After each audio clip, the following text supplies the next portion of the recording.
दोस्तों, इस कहानी में हम देखेंगे कि कैसे साधु ने एक जवान और खूबसूरत विधवा की प्यास बुझाई। दोस्तों, इससे पहले कि आप हमारी कहानी में खो जाएं, कृपया हमारे इस चैनल को सब्सक्राइब जरूर कर लें ताकि आने वाले सभी वीडियो के नोटिफिकेशन आप तक पहुंच सके। चलिए बढ़ते हैं कहानी की तरफ। गांव का नाम था हरिपुर, एक शांत और सुरम्य स्थान जहां जीवन अपनी धीमी गति से बहता था। वहीं एक पीपल के पेड़ के नीचे साधु बाबा का डेरा था। लोग उन्हें साधु करुणानंद के नाम से जानते थे। सन्यासी थे, परंतु उनकी आंखों में संसार की पीड़ा और करुणा का समुंदर छलकता था। उसी गांव में रहती थी चंदा, एक जवान विधवा जिसकी उम्र मुश्किल से 25 होगी। उसका पति रमेश 2 साल पहले शहर में मजदूरी करते हुए एक दुर्घटना में मारा गया था। तभी से चंदा अकेली हो गई। चेहरे पर सौंदर्य की मधुरिमा थी, लेकिन आंखों में अकेलेपन की चुभन। ससुराल वालों ने कुछ दिन साथ निभाया, फिर धीरे धीरे मुंह मोड़ लिया। चंदा अब अपने छोटे से घर में सिलाई कढ़ाई कर अपना पेट पालती थी। गांव की औरतें उससे जलती थीं और मर्दों की निगाहें अक्सर उसे घूरती थीं, मगर चंदा ने अपने सम्मान की चादर को कभी मैला नहीं होने दिया। उसकी एक ही चाहत थी, मन को शांति मिले, कोई ऐसा मिले जो बिना चाहत के उसका दर्द समझे। एक दिन चंदा मंदिर के पास से गुजर रही थी। वहीं साधु करुणानंद ध्यान में लीन थे। हवा में शांति थी और वातावरण में एक अजीब सी ऊर्जा। चंदा अनायास उनके पास रुक गई। वह कुछ देर तक उन्हें निहारती रही, फिर जैसे कुछ खींचता हुआ महसूस हुआ। बाबा, क्या मैं कुछ पूछ सकती हूँ? उसने संकोच से पूछा। साधु ने आंखें खोली। उनकी आंखों में गहराई थी। मुस्कुराते हुए बोले, बेटी, प्रश्न पूछना तुम्हारा अधिकार है। क्या क्या मन की प्यास भी बुझाई जा सकती है? चंदा की आंखें भर आईं। साधु चुप हो गए, फिर बोले, मन की प्यास पानी से नहीं, शांति से बुझती है, मगर हर किसी की प्यास अलग होती है। तुम्हारी क्या प्यास है बेटी? चंदा का गला भर आया। मैं बस ये जानना चाहती हूँ कि क्यों मुझे जीवन में इतना अकेलापन मिला है, क्यों सब मुझे सिर्फ एक शरीर समझते हैं? साधु ने सिर झुकाया। क्योंकि तुम स्वयं को भी बस शरीर समझने लगी हो। आत्मा की प्यास को कोई नहीं समझता जब तक वो स्वयं आत्मा की ओर न देखे। उनकी बातें चंदा के दिल को छू गईं। उस दिन वह देर तक वहीं बैठी रही। बाबा ने उसे ध्यान की एक विधि बताई। हर सुबह सूरज उगने से पहले पीपल के नीचे बैठो, आंखें बंद करो और अपनी सांसों की आवाज सुनो। तुम अपनी आत्मा से जुड़ने लगोगी। अगले कुछ हफ्तों तक चंदा रोज आती रही। वह ध्यान करने लगी, बाबा से बात करती और एक अजीब सी शांति उसके जीवन में आने लगी। गांव वालों की नजरें अब भी वही थीं, मगर चंदा का मन अब भीतर से मजबूत होने लगा था। एक दिन ध्यान के दौरान चंदा अचानक रोने लगी। बाबा ने अपनी आंखें खोली। क्या हुआ बेटी? बाबा, ध्यान करते समय मेरे भीतर एक आग सी उठी, जैसे कोई वर्षों से दबी इच्छा अब बाहर आने को तड़प रही हो। मैं डर गई। बाबा कुछ देर चुप रहे, फिर बोले, वह प्यास आत्मा की है, शरीर की नहीं। मगर समाज ने हमें यही सिखाया है कि ऐसी भावनाएं अशुद्ध है। तो क्या मैं गलत हूं बाबा? चंदा की आंखों में सवाल थे। नहीं बेटी, उन्होंने गंभीर स्वर में कहा, तुम बस इंसान हो और इंसान की सबसे बड़ी जरूरत है स्वीकार किया जाना। तुम जिसे प्यास समझ रही हो वह दरअसल तुम्हारा खुद से जुड़ने का पहला प्रयास है। उस रात चंदा घर लौट तो आई, पर नींद ना आई। उसके भीतर कोई जाग गया था। वह प्यास अब स्पष्ट रूप में सामने थी। किसी के आलिंगन की नहीं, बल्कि मन की संतुष्टि की प्यास। अगली सुबह जब वह बाबा के पास पहुंची तो साधु करुणानंद पहले से ही उसकी प्रतीक्षा कर रहे थे। आज हम ध्यान की अगली अवस्था में जाएंगे, बाबा ने कहा। क्या आज मेरी प्यास बुझेगी? चंदा ने हल्की मुस्कान के साथ पूछा। साधु मुस्कुराए। आज हम उसे पहचानेंगे। प्यास तब बुझती है जब तुम जान लो कि वह क्या है। चंदा बाबा के सामने बैठ गई। साधु ने एक शांति भरा मंत्र उच्चारित किया और चंदा की आंखें धीरे धीरे बंद हो गईं। बाबा करुणानंद की मंत्र ध्वनि धीरे धीरे हवा में घुल रही थी। चंदा की आंखें बंद थीं, पर मन की आंखें खुल रही थीं। अंदर एक हलचल थी, कुछ टूट रहा था। पहले पहल वह डर गई, पर फिर उस डर में भी एक अजीब सी मिठास महसूस हुई। साधु ने धीरे से कहा, जो दिख रहा है वह असत्य है, जो महसूस हो रहा है वही सत्य है। जो महसूस हो रहा है वही सत्य है। उस सत्य को देखो, उससे भागो मत। चंदा ने गहरी सांस ली। उसकी आत्मा किसी अज्ञात द्वार की ओर बढ़ रही थी। भीतर ही भीतर उसने देखा एक उजला मैदान, एक निर्जन जगह जहां कोई भी आवाज नहीं थी। फिर अचानक वहां एक जलता हुआ दीपक दिखाई दिया और उस दीपक से एक आवाज आई, तू कौन है? चंदा ने अपने भीतर से उत्तर देना चाहा, पर शब्द नहीं निकले। तभी बाबा की आवाज उसके कानों में गूंजी, जिस दिन तुम खुद को जान लोगी उसी दिन प्यास बुझ जाएगी। ध्यान पूरा हुआ। चंदा की आंखें खुली, पर वह कुछ देर तक बिना बोले बैठी रही। उसके चेहरे पर अजीब सी थकान थी, मगर साथ ही कोई चमक भी थी। बेटी, क्या देखा? बाबा ने पूछा। मैंने खुद को देखा। बाबा ने पूछा। मैंने खुद को देखा। बाबा मगर समझ नहीं पाए कि मैं क्या हूं। वह बुदबुदाई। बहुत अच्छा, बाबा बोले, क्योंकि जहां प्रश्न शुरू होता है वहीं साधना का मार्ग खुलता है। उस दिन के बाद से चंदा हर दिन ध्यान करने लगी। उसका जीवन बदलने लगा। अब वह औरों से कम, खुद से अधिक बात करने लगी थी। मन की प्यास अब और गहरी हो गई थी। पहले यह प्यास केवल स्नेह की थी, अब यह अस्तित्व की प्यास बन गई थी। गांव में कुछ लोग चंदा को लेकर बातें बनाने लगे थे। अरे, रोज रोज साधु बाबा के पास जाती है, विधवा को इतनी आजादी कब से मिलने लगी? पर चंदा अब इन बातों से विचलित नहीं होती थी।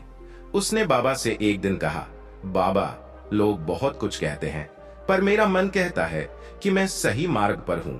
बाबा ने मुस्कुराकर कहा, जब तुम मन के नहीं आत्मा के अनुसार चलने लगो तो संसार के शोर को शांति में बदलना आ जाता है। एक शाम चंदा ध्यान कर रही थी जब अचानक उसे अपने भीतर एक तीव्र कंपकंपी महसूस हुई। उसकी सांसें तेज हो गईं, हृदय की धड़कनें जैसे ताल खो बैठी। उसने बाबा की ओर देखा, वो उसकी ओर ही देख रहे थे। बेटी, अब समय है कि तुम अगली साधना सीखो। क्या वो मुझे मेरी प्यास तक ले जाएगी? चंदा ने आंखों में आशा लिए पूछा। हाँ, बाबा गंभीर होकर बोले, मगर यह रास्ता कठिन है। इसमें शरीर और आत्मा की सीमाएं धुंधली हो जाती हैं। जो तुम समझती हो वह टूटेगा, और जो तुमने कभी नहीं समझा वह प्रकट होगा। मैं तैयार हूं, चंदा ने दृढ़ता से कहा। बाबा ने उसे एक विशेष रात्रिकालीन ध्यान विधि बताई, स्वराध्यान, जिसमें साधक अपनी सांसों की ध्वनि को सुनते सुनते शरीर से बाहर निकलने की स्थिति तक पहुंचता है। यह विधि केवल उन्हीं को दी जाती थी जो आत्मा के रहस्य को जानने की तीव्र इच्छा रखते थे। रात का समय था। चंदा ने बाबा के निर्देश अनुसार अपने घर के एक कोने में आसन जमाया, आंखें बंद की, ध्यान साधना आरंभ की। चारों ओर सन्नाटा था, केवल उसकी सांसों की आवाज और हृदय की धड़कन थी। धीरे धीरे उसका शरीर हल्का होने लगा, वह जैसे अपने शरीर से ऊपर उठने लगी। फिर एक प्रकाश की किरण उसके सिर पर गिरी और वह उस प्रकाश के साथ ऊपर की ओर बढ़ती चली गई। उसी समय आश्रम में बाबा करुणानंद भी ध्यानस्थ थे। उनके मन में हलचल थी। उन्होंने अनुभव किया कि चंदा की चेतना कुछ गहरी अवस्था में प्रवेश कर रही है, ऐसी अवस्था जहां साधक या तो परम सत्य तक पहुंचता है या फिर भ्रम में खो जाता है। अचानक चंदा की चेतना एक द्वार पर पहुंच गई। द्वार सोने का बना था। उस पर संस्कृत में लिखा था, यत्र स्त्री स्वयं स्वरूपा भवति, जहां स्त्री स्वयं अपनी पहचान बन जाती है। उसने द्वार खोला और भीतर प्रवेश किया। वहां कोई नहीं था, केवल एक झील थी, शांत, निष्कंप।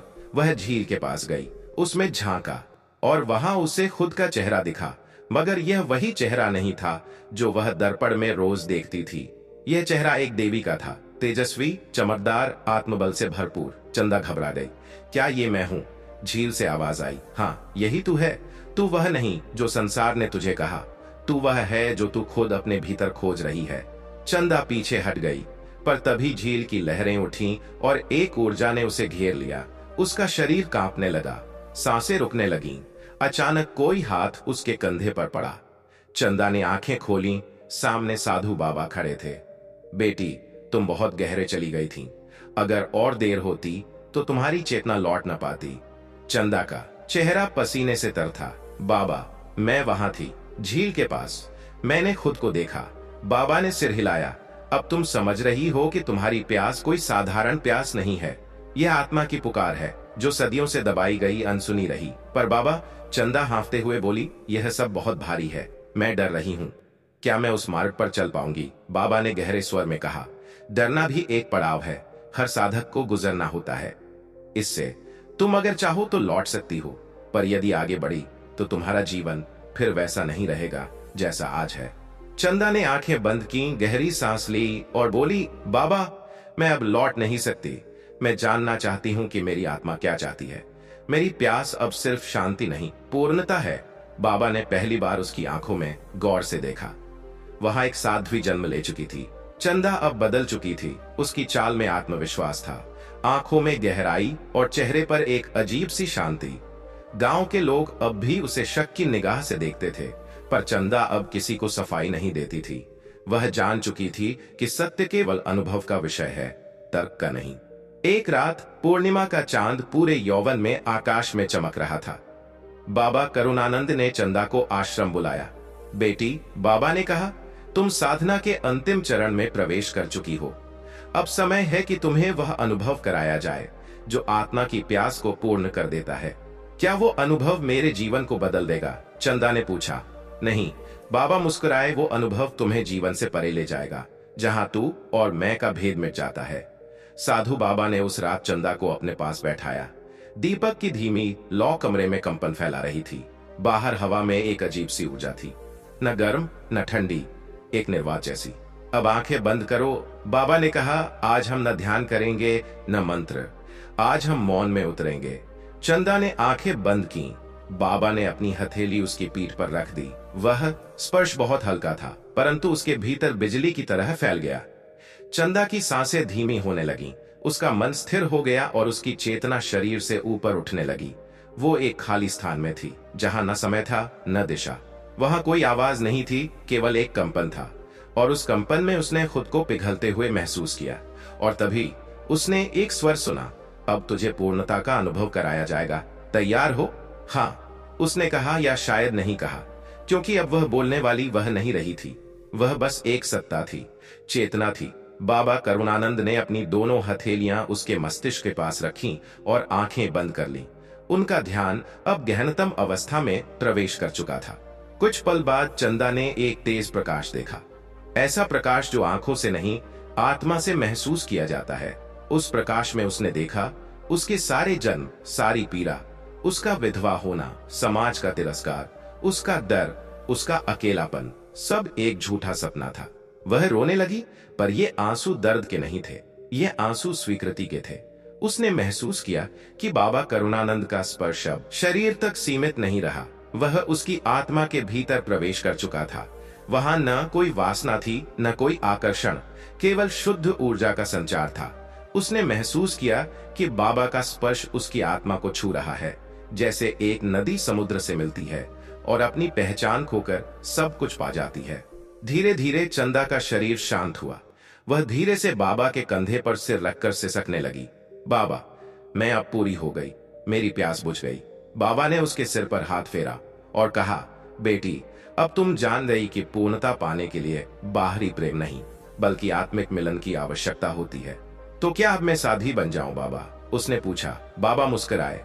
साध्वी वह नहीं जो वस्त्र बदल ले, साध्वी वह है जो स्वयं को जान ले। अब तुम चाहे गृहस्थ बनो या सन्यासी, तुम्हारी आत्मा मुक्त हो चुकी है। चंदा ने अपनी आंखें खोलीं। उसके चेहरे पर एक अलग ही तेज था। वह अब वही चंदा नहीं थी जो गांव की गलियों में नजरों से बचकर चलती थी। वह अब एक ऐसी स्त्री थी जो दुनिया से नहीं, अपने भीतर से प्रेम करना जानती थी। अगले दिन चंदा ने अपने जीवन का एक नया अध्याय शुरू किया। उसने गांव के ही एक छोटे से घर को आश्रम का रूप दे दिया और वहां स्त्रियों को आत्म साधना सिखाने लगी। गांव की वही स्त्रियां जो कभी उसे तिरस्कृत करती थीं, अब उसके पास आकर बैठती, अपने दुख सुनाती और चंदा उन्हें साधना का मार्ग बताती। एक दिन एक और विधवा उसके पास आई, आंखों में वही प्यास जो कभी चंदा की आंखों में थी। चंदा ने उसे स्नेह से देखा और कहा, तू केवल स्त्री नहीं है, तू स्वयं एक दिव्यता है। चल अपने भीतर चलें, वहां सब मिलेगा। और इस प्रकार चंदा एक साधु की शिष्या नहीं रही, वह स्वयं साध्वी करुणामयी बन गई, वो जो दूसरों की आत्मा की प्यास बुझाने लगी।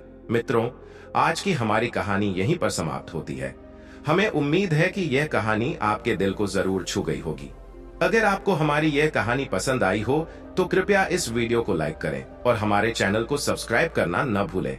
हम जल्द ही एक नई कहानी के साथ फिर हाजिर होंगे। तब तक के लिए नमस्कार।